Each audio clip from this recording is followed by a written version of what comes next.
Good morning. It is Thursday. It is the 26th of June, and our reading is from Psalm 71, verse 5. For you are my hope, O sovereign Lord. I have trusted in you since I was young. Now, one of the blessings some of us have is that we have been believers since we were very young. And I sometimes have this debate. Is it better to be saved when you were young or when you were old enough to understand more of the implications and see the changes in your life? I don't know. It's whatever God did in your life. But the idea here for us that we're young is we were blessed in being taught, in being in God's Word from the time we were very young. And that part of it is a blessing.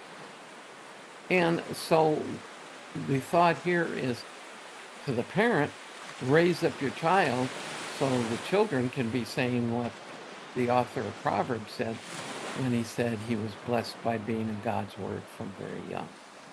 Because even though God has no grandchildren, and even though being in his Word from very young doesn't guarantee somebody's going to be saved, it certainly gives them more of an opportunity to understand who God is, to understand that they're loved, and maybe, yes, maybe, to be saved while they're younger rather than older.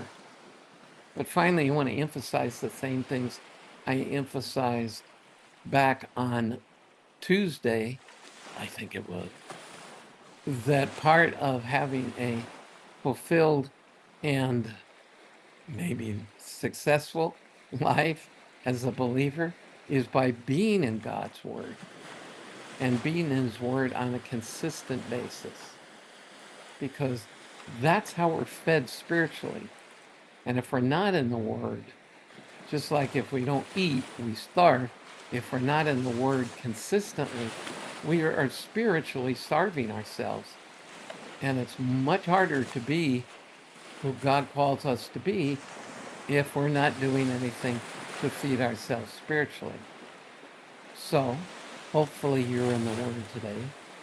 Hopefully, more than just listening to this little blog. And accordingly, I'll see you again tomorrow.